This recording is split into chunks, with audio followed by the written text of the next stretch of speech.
చూద్దాం. మార్కు సువార్త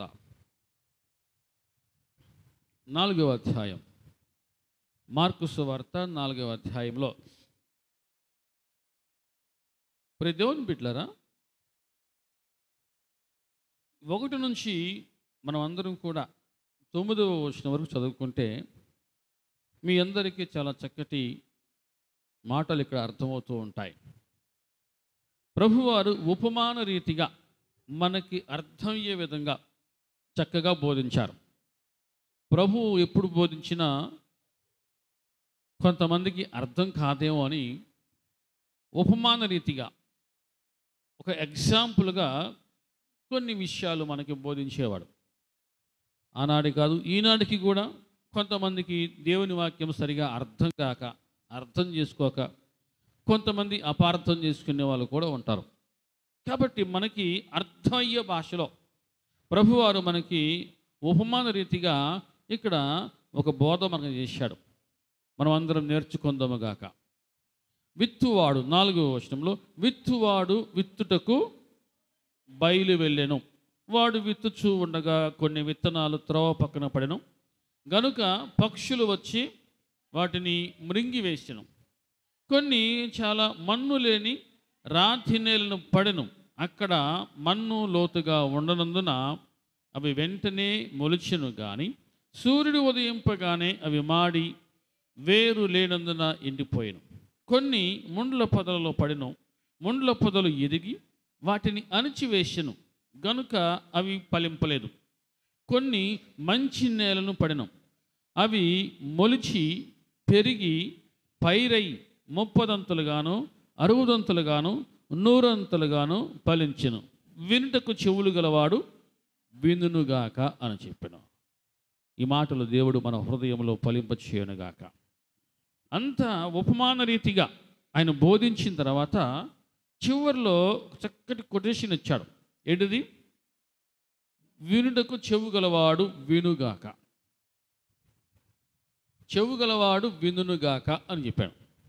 ప్రియ దేవుని బిడ్డలారా, ఇక్కడ 4 రకాల స్థలాలు మనం చూస్తూ ఉన్నాం.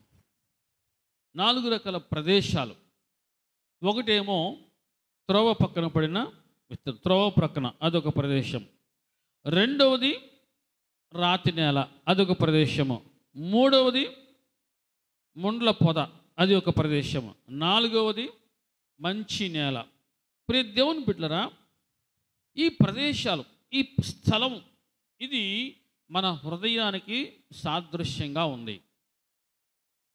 మన హృదయము ఎలా ఉంటే అలా ఫలించిదంతే. మన హృదయము సరిగా లేకపోతే, మన హృదయము మంచిగా లేకపోతే అది ఫలించదు. హల్లెలూయా. కొన్ని హృదయాలు త్రోవ ప్రక్కనే ఉంటాయి. ఈ త్రోవ ప్రక్కన ఇదొక ప్రదేశము, ఇదొక స్థలము. రాతి నెల అదొక స్థలము, ముండ్ల పొద అదొక స్థలము, మంచి నెల అదొక స్థలం. ప్రియ దేవుని బిడ్డలారా, ఈరోజు నీ హృదయము ఎలా ఉన్నది అనేది పరిశీలించుకోవాలి. త్రోవ ప్రక్కన ఉన్నట్టుగా ఉందా? రాతి నేలగా ఉన్నదా? ముండ్ల పొదగా ఉన్నదా? మంచి నేలగా ఉన్నదా? అర్థమవుతుంది అన్నయ్య అన్న వాళ్ళు చెప్పండి. హల్లెలూయా. త్రోవ ప్రక్క. అందుకనే సామెతల గ్రంథంలో నీ హృదయమును తిన్నని మార్గములో చక్కగా నడిపించుకో అంటాడు. నీ హృదయమును తిన్నని మార్గములో చక్కగా. ఎక్కడుంది ఆ మాట? సామెతల గ్రంథంలో. ప్రియ దేవుని బిడ్డలారా, సామెతల గ్రంథము, భక్తుడు పరమజ్ఞాని దేవుని ఆత్మచేత ప్రేరేపించబడినవాడు. 23వ అధ్యాయంలో 19వ వచనం మనం చూస్తూ ఉన్నాం. నా కుమారుడా, నీవు విని జ్ఞానము తెచ్చుకునము, నీ హృదయమును యథార్థమైన త్రోవలయందు చక్కగా, యథార్థమైన త్రోవలయందు చక్కగా నడిపించుకో. దేన్ని నడిపించుకోవాలంట? నీ హృదయమును యథార్థమైన త్రోవలయందు చక్కగా నడిపించుకునము. హల్లెలూయా. అర్థమవుతుంది అన్న వాళ్ళు చెప్పండి. హల్లెలూయా. నీ హృదయమును చక్కగా నడిపించుకో అంటాడు. అదేవిధంగా మరి ఒక మాట మనం చూద్దాం. సామెతల గ్రంథంలోనే ప్రియ దేవుని బిడ్డలారా 9వ అధ్యాయంలో 9వ అధ్యాయంలో ఇక్కడ ఈ మాటలన్నీ మనం చాలా జాగ్రత్తగా పరిశీలన చేస్తూ ఉంటే ఇక్కడ జ్ఞానం కలిగినవాడు, జ్ఞానం లేనివాడు, ఇక్కడ ఇద్దరు వ్యక్తులు మనం చూస్తూ ఉంటాం. 6వ వచనంలో ఇక జ్ఞానం లేని వారి ఉండక బ్రతుకుడి, తెలివి కలుగజేయు మార్గములో చక్కగా చక్కగా నడవండి. హల్లెలూయా. అంటే నీ హృదయమును ఎప్పుడు కూడా చక్కగా తిన్నదిగా నడిపించుకోవాలి. నీ హృదయమును చక్కగా నడిపించుకో. మరి ఒక మాట మనం చూస్తే అన్నిటికంటే నీవు నీ హృదయాన్ని భద్రముగా కాపాడుకో అంటాడు. ప్రియ దేవుని బిడ్డరా, నీ హృదయము త్రోవ పక్కన ఉన్నట్టుగా ఉంటే అది ఎప్పటికీ కూడా ఫలించదు. విత్తనాలు పడతాయి, కానీ ఆకాశ పక్షులు వచ్చి వాటిని మృంగి వేస్తాయి, ఎత్తుకొని పోతాయి.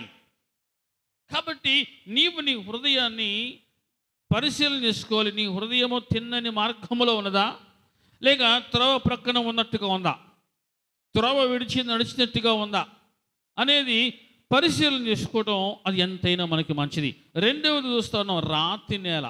ఇదొక ప్రదేశం. ఈనాడు చాలామంది దేవుని వాక్యాన్ని వింటారు, కానీ హృదయాలు మాత్రము ఎలా ఉన్నాయంట? కఠినముగా ఉన్నాయి. రాతి గుండె, రాతి హృదయము అని ప్రభు అంటాడు. రాతి గుండె, రాతి హృదయము. ప్రియ దేవుని బిడ్డలారా, కొందరి హృదయాలు ఎప్పుడు కూడా ఎలా ఉంటాయి? కఠినంగా, రాతి నేలగా ఉంటున్నాయి. ఎన్ని మంచి విత్తనాలు విత్తినా సరే అవి కాసేపే బతికుంటున్నాయి. ఆ విత్తనాలు కాసేపే నిలబడుతున్నాయి. ఆ విత్తనాలు మొలకెత్తుతూ ఉన్నాయి, కానీ ఆ మొక్క నిలబడట్లేదు. కారణం ఏంటి? ఆ మొక్కలో వేరు లేదు కాబట్టి ఆ మొక్క నిలబడదు. ప్రియ దేవుని బిడ్డలారా, కొందరి హృదయాలు దేవుని వాక్యాన్ని విన్నట్టుగా ఉంటాయి, కానీ అనుసరించే విషయానికి వచ్చేసరికి కఠినంగా రాతి నేలగా ఉంటున్నాయి. దేవుని వాక్యాన్ని చక్కగా వింటారు, కానీ హృదయం మాత్రము కరగదు. అది ఎప్పటికప్పుడు కఠినంగానే మారుతూ ఉంది, రాతి నేలగా ఉంటుంది అని ప్రభు కొందరి హృదయాలను చూసి హెచ్చరిస్తూ ఉన్నాడు. కొందరి హృదయాలు ఎప్పటికప్పుడు రాతి నేలగానే ఉంటున్నాయి, కానీ అందుకనే ఒక భక్తుడు అంటాడు, కొండలు పగిలిపోతున్నాయి కానీ గుండెలు మాత్రం పగలట్లేదు అంటాడు. కొండలు పగిలిపోతున్నాయి కానీ గుండె మాత్రం పగలట్లేదు అంటాడు. ప్రియ దేవుని బిడ్డలారా, ఈ రాతి నేల మనం చూస్తూ ఉన్నాం, అక్కడ మన్ను లోతుగా ఉండనందున, అంటే రాతి నేల దగ్గర ఏముండదు? మట్టి ఉండదు. కాబట్టి ఆ విత్తనం మొలిచిను కానీ సూర్యుడు ఉదయింపగానే అవి మాడి వేరు లేనందున ఎండిపోయెనో. అంటే మొక్కలు ఉండవు, దేవుని వాక్యము వారిలో ఉండదు. కొంచెం శ్రమ రాగానే, కొంచెం శోధన రాగానే వారు పడిపోతారు, వారు నిలబడరు. ఎందుకు పడిపోతున్నావు, ఎందుకు నిలబడలేకపోతున్నావు అంటే బలమైన కారణం ఏంటంటే నీలో నీ హృదయము రాయిగా ఉంది అని తెలుసుకోలేకపోవటమే. ఎవరి హృదయం అయితే రాతి నేలగా ఉంటుందో వారి హృదయంలో దేవుని వాక్యము ఎక్కువసేపు నిలబడదు. ఆ టైం వస్తే ఆ రాతి నేల వల్ల ఆ మొక్కలు ఎండిపోతూ ఉన్నాయి. ప్రియ దేవుని బిడ్డ, కొంతమంది మాటలు కూడా చాలా కరుగుదనంగా ఉంటాయి, చాలా కఠినంగా ఉంటాయి. ప్రియ దేవుని బిడ్డలారా, ఇక్కడ ప్రభువారు హృదయాన్ని దేనితో పోల్చాడు అంటే రాతి నేలగా పోల్చాడు. కొందరి హృదయాలు ఎప్పటికప్పుడు అలాగే ఉంటున్నాయి. అందుకని ప్రభు అనేక సందర్భాలు హెచ్చరిస్తూ ఉన్నాడు, జాగ్రత్త, ఈరోజు మీ హృదయము ఎలా ఉందో చూడండి అని హెచ్చరిస్తూ ఉంటాడు. అదేవిధంగా భక్తుడు ఇర్మియా గ్రంథంలో 17వ అధ్యాయం చూస్తున్న హృదయము అన్నిటికంటే మోసకరమైనది, అది ఘోరమైన వ్యాధి కలది, దాన్ని గ్రహింపగలవాడు ఎవడు అంటాడు. ప్రియ దేవుని బిడ్డలారా, ఈరోజు నీ హృదయ స్థితి ఏ స్థితిలో ఉందో, ఏ స్థాయిలో ఉందో ఎప్పటికప్పుడు ఎంతైనా సరే పరిశీలించుకోవాలి. ఎందుకు దేవుని వాక్యాన్ని నా హృదయంలో నేను దాచిపెట్టుకోలేకపోతున్నా, ఎందుకు నేను దేవుని వాక్యాన్ని అనుసరించలేకపోతున్నాను అనేది ఎవరికి వారే పరిశీలించుకోవాలి. ప్రియ దేవుని బిడ్డలారా, ప్రభు అక్కడ ఉన్న వారిని చూసి వీరు వినుట మట్టుకు విందురు కానీ చూచుట మట్టుకు చూతురు కానీ గ్రహింపరు అంటాడు. ఎందుకన్నాడు? వారి హృదయాలు అలా ఉన్నాయి. వారి హృదయాలు అలాగ ఉన్నాయి, రాతి నేలగా ఉన్నాయి. వారు వింటారు, చూస్తారు, కానీ వారికి ఏం లేదు, గ్రహింపగల మనస్సు వారికి లేదు. అనేక సంగతులు చూస్తారు, అనేక విషయాలు వింటారు, కానీ వారిలో గ్రహింపు ఉండదు. దేవుని బిడ్డలారా, విత్తనాలు అవి ఫలించాలంటే నీ హృదయం రాతి నేలగా ఉండకూడదు. హల్లెలూయా. రాయిగా ఉంటే అది ఎప్పటికీ ఫలించదు. రాయిగా ఉంటే అది ఎప్పటికీ అది ఫలించదు అని వాక్యం హెచ్చరిస్తా ఉంది. కొంతమంది శోధన రాగానే, ఏదైనా చిన్న సమస్య రాగానే వెంటనే వారు వాక్యాన్ని, విశ్వాసాన్ని అవన్నీ కూడా విడిచిపెట్టేస్తారు. శోధన వారు తట్టుకోలేరు, వారు జయించలేరు, వారు భరించలేరు, వారు సుఖాన్ని కోరుకునే వారుగా ఉంటారు. కాబట్టి అటువంటి వారి జీవితంలో వాక్యము ఎంతోసేపు ఎక్కువ కాలం నిలబడదు. దేవుని బిడ్డలారా, ఎవరి హృదయంలో అయితే వాక్యం ఉంటుందో ఖచ్చితంగా వారి జీవితాలు ఎప్పటికీ శ్రేష్టమైనవిగానే ఉంటాయి. వాక్యము లేకపోతే వారి జీవితాలు దేవుని దృష్టిలో ఎప్పటికీ శ్రేష్టమైనవిగా ఉండవు. లోకరీతిగా ఎంత ధనవంతులైనా సరే, ఐశ్వర్యవంతులైనా సరే, వారి హృదయాలు సరిగా లేకపోతే, శ్రేష్టమైనవి దేవుని లెక్కలో ఉండకపోతే వారు వాక్యం సెలవిస్తూ ఉంది, వారి వ్యర్థుడా అంటాడు, మూర్ఖుడా, వెర్రివాడా, ఈ రాత్రి నీ ప్రాణం పోతే ఇదంతే పోద్ది అంటాడు. కాబట్టి ప్రియ దేవుని బిడ్డలారా, నీ హృదయము దేవుని దృష్టిలో ఒకవేళ ఇంకా రాతి నేలగా ఉందేమో. కొంతమందికి ఒక ఆలోచన ఉంటుంది, నాకు తెలుసులే, నాకు తెలుసు, నీకంటే ఎక్కువ నాకు తెలుసు. ఇదొక రకమైన హృదయం, కఠినమైన హృదయం, కనబడదు పైకి. నాకు తెలుసు అని ఎప్పుడైతే మనిషి అనుకుంటాడో ఆటోమేటిక్గా ఆ హృదయం కఠినంగా మార్చబడతా ఉంటుంది. ఇక మారే అవకాశం వారికి ఉండదు, మారాలి అనే ఆలోచన రాకుండా ఉంటుంది. మరి దేవుని బిడ్డలారా, చాలా జాగ్రత్తగా ఆలోచించేయండి. ఈరోజు నీ హృదయము ఇంకా దైవ దృష్టిలో రాతి నేలగా ఉందేమో, దైవ దృష్టిలో రాతి నేలగా ఉన్నదేమో. ఎప్పటికప్పుడే మనం పరిశీలన చేసుకోవడం ఎంతైనా మంచిది. వాక్యం సెలవిస్తుంది, యెహోవా ధర్మశాస్త్రమునందు ఆనందించుచు దివారాత్రములు దాన్ని ధ్యానించువాడు ధన్యుడు. అతడు ఆకు వాడక తన కాలమందు ఫలమిచ్చు చెట్టు వలె, నీటి కాలువల ఎర్ర నాటబడిన చెట్టు వలె, ఆకు వాడక తన కాలమందు ఫలమిచ్చు చెట్టు వలె ఉంటాడు. అతడు చేయుదంతయో సఫలమగును. హల్లెలూయా. నువ్వేం పని చేస్తావో అది సఫలం అవ్వాలి. కాబట్టి నీ హృదయం ఎప్పుడు కూడా కఠినంగా ఉండకూడదు. ఫరో ఎప్పుడు భ్రష్టుడయ్యాడు? అతని హృదయము కఠినమైంది. కఠినమైంది కాబట్టి మెట్టు నుంచి మెట్టుకు దిగిపోయాడు, ఎదగలేకపోయాడు. ఇక ప్రియ దేవుని బిడ్డరా, ఈరోజు మనం పరిశీలన చేస్తున్నాయా, ఒకవేళ ఇంకా నా హృదయం కఠినంగా ఉంటే నీ వాక్యం అనే స్తుతితో దాన్ని బ్రతల చేయి. అది పగలగొట్టబడితేనే దానిలో నుంచి జీవధారలు బయటికి రావాలి, బయటికి వస్తాయి పగలగొట్టబడితే. ప్రియ దేవుని బిడ్డలారా, దేవుని వాక్యమును విని కూడా చాలామంది నిర్లక్ష్యంగా ఉంటున్నారు, ప్రవర్తిస్తున్నారని కారణము వారి హృదయము సరిగా లేదు.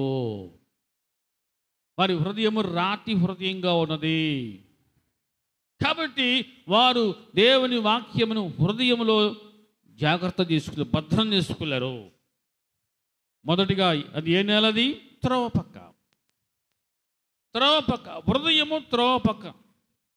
రెండోది మనం చూస్తున్నాం, హృదయము రాతి నేలతో పోల్చబడతా ఉంది. ఈరోజు ఎక్కడ మన హృదయము రాతిగా ఉంటుందో, మన హృదయం ఎక్కడ దారి తొలగి దారి తప్పి తిరుగుతూ ఉందో దానిని సరిచేసుకోవటం మనకి మంచిది, దాన్ని సరి చేసుకోవడం మంచిది అని వాక్యం హెచ్చరిస్తుంది. మూడవది మనం చూస్తున్నాం ముండ్ల పొద. మనం హృదయం దేనితో పోల్చబడిందంటే ముండ్ల పొదతో పోల్చబడింది. కొందరి జీవితాల్లో ముళ్ళు పోవు, కొందరి జీవితాల్లో ముళ్ళు తీసేసుకోలేరు, కొందరి జీవితాలు వారి జీవితం అంతా వారి హృదయం అంతా కూడా ముళ్ళే ఉంటాయి. దేవుని వాక్యాన్ని వింటారు కానీ ముళ్ళు మాత్రం తీసుకోరు. దేవుని చిత్తానికి విరుద్ధంగా ఏ ముళ్ళు అయితే ఉందో అప్పుడప్పుడు మనం అనుకుంటూ ఉంటాం, అసలు వీడికి బాగా ఏం పెరిగిందంటారు, ముళ్ళు పెరిగింది అంటారు, ముళ్ళు పెరిగిందిరా అంటారు. ఆడ మనిషికి ఏం సరే ఇంట్లో భర్త కోపం వస్తే ఏమంటాడు, నీకు బాగా ముళ్ళు పెరిగింది అంటారు. అట్లాగే ఏదైనా సమాజంలో ఏదైనా సంఘటన జరిగితే కొంచెం ధనం పెరిగిన వాడిని ఏమంటారు, వీడికి బాగా ముళ్ళు పెరిగిందిరా అంటారు. ప్రతి దేవుని బిడ్డలారా, సమాజమే అంటుంది ముళ్ళు పెరిగింది వీళ్ళకి అనేసి. మరి కనబడని ముళ్ళు లోపట ఎన్ని ఉన్నాయో, కనబడని ముళ్ళు ఉన్నాయి లోపట. ముండ్ల పొద అది, చెప్పండి ఏదన్నా ముండ్ల పొద. అటువంటి హృదయంలో, ముండ్ల పొద వంటి హృదయంలో దేవుని వాక్యం అనే విత్తనాలు ఎన్ని విత్తినా ఎన్ని నాటినా సరే అవి ఎదగలేదు, అవి ఎదగవు. ప్రతి దేవుని బిడ్డలారా, ముండ్ల పొద చివరికి ఆ జీవితాన్ని కాల్చేస్తుంది, చివరికి ఆ జీవితాన్ని పాడు చేస్తుంది. అది ముండ్ల పొద ఎదుటి వారిని పాడు చేస్తుంది, తనను తాను పాడు చేసుకుంటుంది ముండ్ల పొద. ప్రతి దేవుని బిడ్డలారా, ముండ్ల పొదగా హృదయాన్ని ప్రభు పోల్చాడు అంటే అది ఎంత భయంకరంగా ఉందో చూడండి. ప్రభువుకి తెలుసు ఎవరి హృదయము ఎటువంటిదో ఎలాంటిదో, ఎవరి హృదయం ఎటువంటిదో ప్రభువుకి తెలుసు. ప్రియ దేవుని బిడ్డలారా, నీవు అవకాశం ఇస్తే తప్ప ఆ ముండ్ల పొదలు నీలో మొలకెత్తావు. నీవు అవకాశం ఇస్తేనే ముండ్లు నీలో మొలకెత్తుతూ ఉంటాయి. ముళ్ళు మొలకెత్తినప్పుడు మంచి పంటను నువ్వు ఎప్పటికీ నీ జీవితంలో నువ్వు చూడలేవు, ఎప్పటికీ నువ్వు చూడలేవు, పొందుకోలేవు. కాబట్టి నీ హృదయంలో ఎటువంటి ముళ్ళు ఉన్నాయో, పెరిగిపోయిన ముళ్ళు, కనబడిన ముళ్ళు ఎటువంటివైతే ఉన్నవో వెంటనే వాటిని నీ హృదయం అనే పొలము నుంచి వెంటనే తీసేసుకుంటే నువ్వు ధన్యుడు అవుతావు, నువ్వు ధన్యురాలు అవుతావు. హల్లెలూయా. ముళ్ళు కొందరి జీవితాల్లో ఉన్నటువంటి కొన్ని ముళ్ళు నేను మీకు చూపించని ఆశపడుతూ ఉన్నా. గలతీయులకు రాసిన పత్రిక 5వ అధ్యాయంలో మనం చూస్తూ ఉన్నాం. 19వ వచనం నుంచి మనం చూస్తే, ఆత్మచేత నడిపించబడిన ఎడల ధర్మశాస్త్రముకు లోనైన వారు కారు అని చెప్పి శరీర కార్యములు స్పష్టమై ఉన్నవి. అవి వెనగా జారత్వము, అపవిత్రత, కామకత్వము, విగ్రహారాధన, అభిచారము, ద్వేషములు, కలహము, మత్సరములు, క్రోధములు, కక్షలు, భేదములు, విమతములు, అసూయలు, మత్తతలు, అల్లరితో కూడిన ఆటపాటలో. ఇవన్నీ ఏ హృదయములోనైతే ఉంటాయో వీడి చేత ఏ మనుష్యుడైతే నడిపించబడతాడో అటువంటి మనిషిలో ఎప్పటికీ దేవుని వాక్యము ఫలించదో, భ్రష్టులైపోతారో, వారు ఎదగరు, జీవితంలో పైకి రారు, వారు బాగుపడరు. ఇటువంటివన్నీ ఉన్నవాళ్ళు జీవితంలో ఎప్పటికీ పైకి రారు, బాగుపడరు వాళ్ళు. దేవుని బిడ్డలారా, ఇటువంటి చెడు అలవాట్లు, చెడు లక్షణాలు కలిగి ఉన్నవారు వారు ఎప్పటికీ పైకి రారు అని వాక్యం హెచ్చరిస్తా ఉంది. ఇటువంటి ముళ్ళు ఎక్కడైతే ఉంటాయో ఆ జీవితమే నష్టాల పాలవుతూ ఉంటుంది. ప్రతి దేవుని బిడ్డలారా, చాలా జాగ్రత్తగా ఆలోచన చేయాలి. ఒకవేళ ఇటువంటి ముళ్ళు నా హృదయంలో కూడా ఉన్నాయేమో అని ఎవరైతే పరిశీలన చేసుకుంటారో, అర్థం చేసుకుంటారో, ఖచ్చితంగా వారు ఆ ముళ్ళన్నిటిని కూడా హృదయంలో నుంచి తీసేసుకుంటారు. ఒక రైతు పొలంలో విత్తనాలు విత్తాలంటే ఏ నేలలో పడితే ఆ నేలలో విత్తనాలు విత్తడం రైతుకు తెలుసు. ఈ నేలలో విత్తనం పడదో, ఈ నేలలో విత్తనం మొలకెత్తదో, ఒకవేళ ఈ నెలలో విత్తనం మొలకెత్తినా విత్తనము ఆ మొక్క నిలబడదు, అది ఎదగదు, ఫలించదు అని రైతుకి తెలుసు. కాబట్టి రైతు ఏం చేస్తాడంటే ముందు ఆ పొలాన్ని దున్నుతాడు. మట్టి పిల్లలన్నింటినీ కూడా శుభ్రంగా పూర్తిగా అవి నలిగేంత వరకు, అది మట్టిగా పూర్తిగా ఆ గడ్డలన్నీ కూడా పగిలిపోయేంత వరకు దాన్ని దున్ని సాలుగా దున్ని అందులో ఉన్న చెత్తను చెదారం మొత్తాన్ని ఏరేసి దానిని చక్కగా సారవంతమైన భూమిగా మార్చి అప్పుడు అందులో విత్తనాలు విత్తుతాడు. దేవుని నామానికి మహిమ కలుగును గాక. ప్రియ దేవుని బిడ్డలారా, ఈరోజు ప్రభు ఇక్కడ వ్యవసాయకుడుగా మన జీవితంలో ఉన్నాడు. ఈరోజు నువ్వు అడగాలయ్యా, నా హృదయం అనే పొలాన్ని సారవంతమైన భూమిగా మార్చు, నువ్వే మార్చాలయ్యా అని అడగాలి. ప్రియ దేవుని బిడ్డలారా, నీ హృదయంలో ఉన్నటువంటి ఆ ముళ్ళు ఏవైతే ఉన్నావో వాటిని తొలగించుకున్న వారు ఎవరైతే ఉంటారో వారు ధన్యులు అవుతారు. వారు దీవించబడతారు. ముండ్ల పొదల్లో పడిన విత్తనాలు మొలకెత్తుతాయి కానీ అవి ఎదగవు. కారణం ఏంటి? ఈ ముళ్ళు వాటిని అణిచివేస్తూ ఉంటాయి. కాబట్టి ఈ నేల కూడా పనిచేయదు, ఇటువంటి నేల పనికిరాని నేలగా మారిపోద్ది. ఇటువంటి నేల బీడు భూమిగా, పనికిరాని భూమిగా, ముళ్ళ పొదలతో నింపబడిన భూమిగా ఉంటుంది. ఇటువంటి నేలలో విత్తనాలు విత్తనావి ఫలించవో, అవి ఎదగవో, అణిచివేయబడతాయి అని ప్రభువు హెచ్చరిస్తూ ఉన్నారు. ఇక్కడ దేవుని వాక్యమును వినేవాళ్ళు ఖచ్చితంగా ఈ సత్యం తెలుసుకోవాలి. ప్రభు అన్నాడు, వినుటకు చెవుగలవాడు వినుగాక అంటాడు. అంటే ఎవరికి వాళ్ళు హృదయాన్ని మార్చుకోవాలి అని. ప్రభు ఎవరిని కూడా బలవంతంగా మార్చడం. ఒకవేళ ఆయన బలవంతంగా మారిస్తే ఇప్పటికే ప్రపంచంతో ఎప్పటికో మారిపోయి ఉండాల్సింది. ఈనాడు చాలామంది ఒక రకమైన పుకారు పుట్టిస్తారు, బలవంతపు మత మార్పిడి అనేసి. ప్రభు ఎవరిని కూడా బలవంతంగా మార్చడో. హల్లెలూయా. ఎవరికి అంత అవసరం లేదు. ఎవరికి వాళ్ళే హృదయాన్ని మార్చుకోవాలని ప్రభు అంటున్నాడు. ఎవరికి వాళ్ళే హృదయాన్ని సరి చేసుకోవాలి, సారవంతమైన మంచి భూమిగా మార్చుకోవాలి అని ప్రభు సెలవిస్తూ ఉన్నాడు. హల్లెలూయా. ఎవరిని ఎవరు బలవంతంగా మార్చరు, ఎవరిని ఎవరు కూడా బలవంతంగా మార్చరు. దేవుడి నామానికి మహిమ కలుగును గాక. ముండ్ల పొదల్లో పడిన విత్తనాలు ఎదిగి ఏమవుతాయంట? అవి అణిచివేయబడతాయి. ఎదుగుతాయి కానీ అణిచివేయబడతాయి. ఫలాలు ఉండవు. ఈరోజు నీ జీవితం ఫలభరితమైన జీవితంగా ఉండాలంటే, ఈరోజు మన జీవితాలు, మన కుటుంబాలు ఫలభరితమైన దీవెనకరమైన కుటుంబాలుగా ఉండాలంటే ఖచ్చితంగా మన హృదయాలు ఖచ్చితంగా సరిచేయబడవలసినదే. ముండ్ల పొదగా ఏ హృదయం అయితే ఉంటుందో, ఏ కుటుంబం అయితే ఉంటుందో ఖచ్చితంగా ఆ హృదయము సరిచేయబడాలి. ఆ హృదయములో ఉన్నటువంటి ముళ్ళు మొత్తం తీసివేయబడాలి. ఈరోజు ఆ పని నీదే, నీ బాధ్యత. నీకు నీవుగా ఆ హృదయములో ఉన్న ఆ ముళ్ళ పొదలను తీసేసుకుంటే నువ్వు దీవించబడతావు, నువ్వు ఫలిస్తావు. చివరిగా ప్రభు అన్నాడు, మంచి నేల.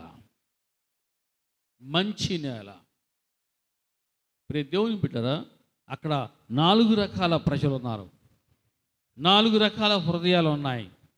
ఒకటేది త్రోవ ప్రక్కన పడిన విత్తనం, హృదయము. రెండవది రాతి నేల. మూడవది ముండ్ల పొద. అటువంటి హృదయాలు కలిగిన వారు ఉన్నారు. అటువంటి హృదయాలు కలిగిన వారి మధ్యలో మంచి హృదయం కలిగిన వారు కూడా ఉన్నారు. హల్లెలూయా. మంచి నేలను పడిన విత్తనము అది ఖచ్చితంగా మొలిచిద్ది, పెరిగిద్ది, ఫలించిద్ది. అక్కడ ఏముంది? పెరిగి పైరై. 8వ వచనం ఏముంది?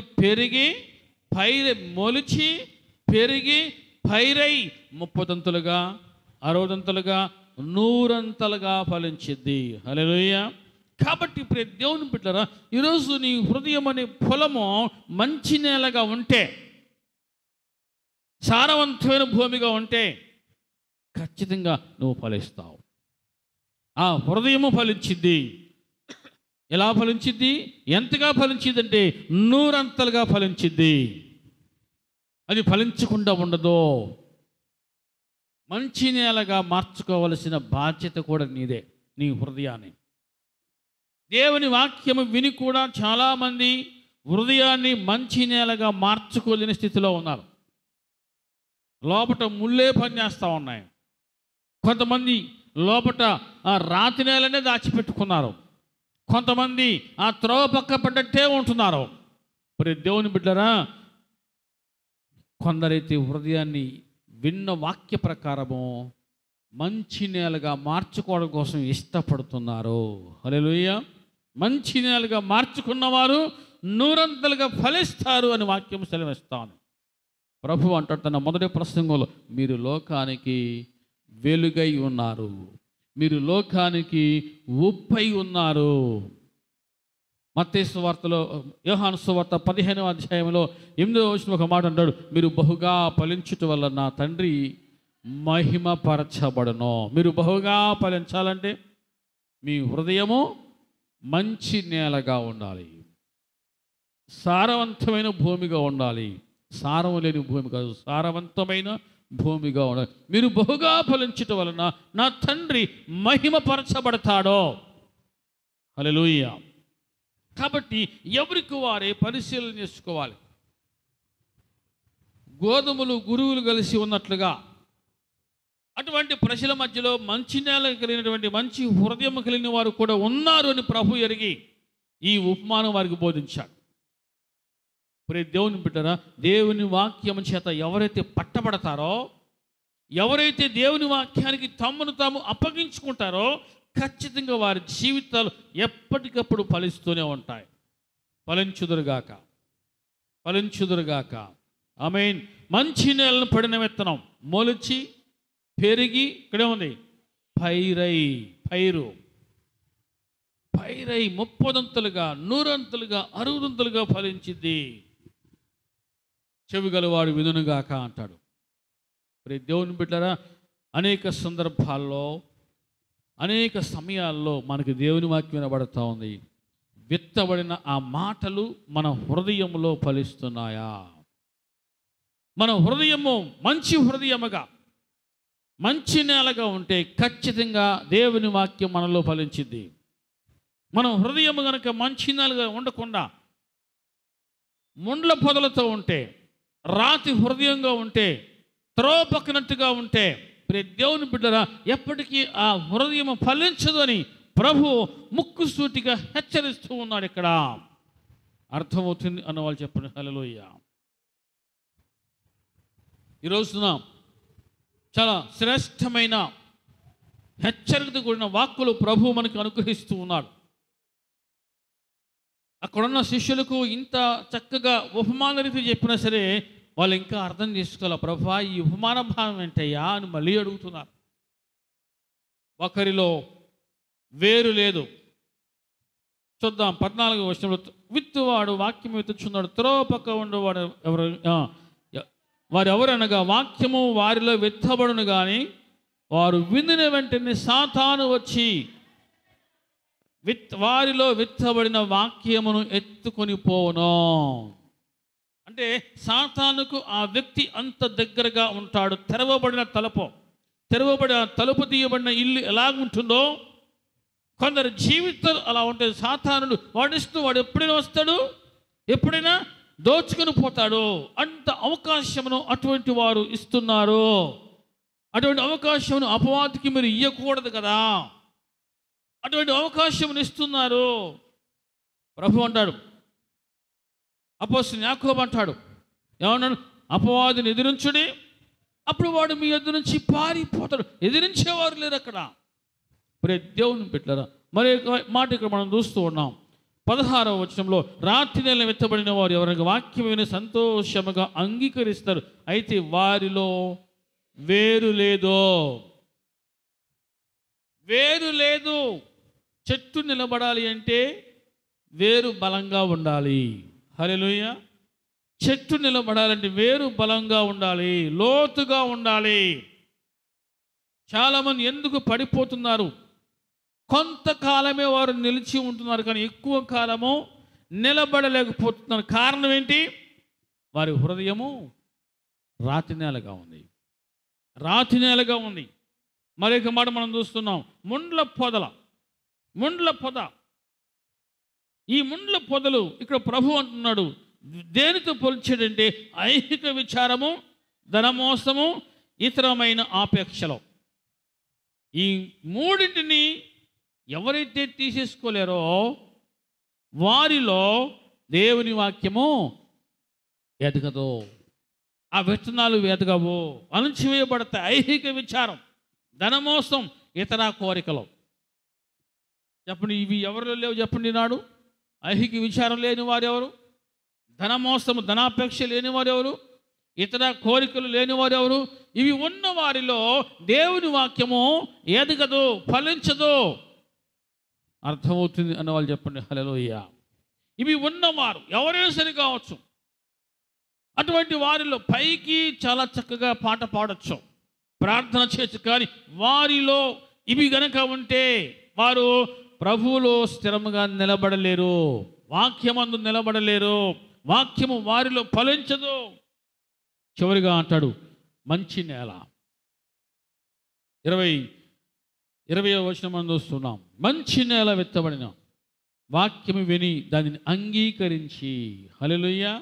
అవునయ్యా, ఈ వాక్యము నా కొరకే, ఈ వాక్యము నా కొరకే, నన్ను మరొకసారి హెచ్చరించా, నీకు వందనాలయ్యని ఎవరైతే వాక్యాన్ని అంగీకరిస్తారో, ఇష్టపడి హృదయపూర్వకంగా ఎవరైతే వాక్యానికి హృదయములు చోటు ఇస్తారో వారి జీవితాలు ఎలా ఉంటాయి అంటున్నాడు? 30 100 ఉంటున్నాయి.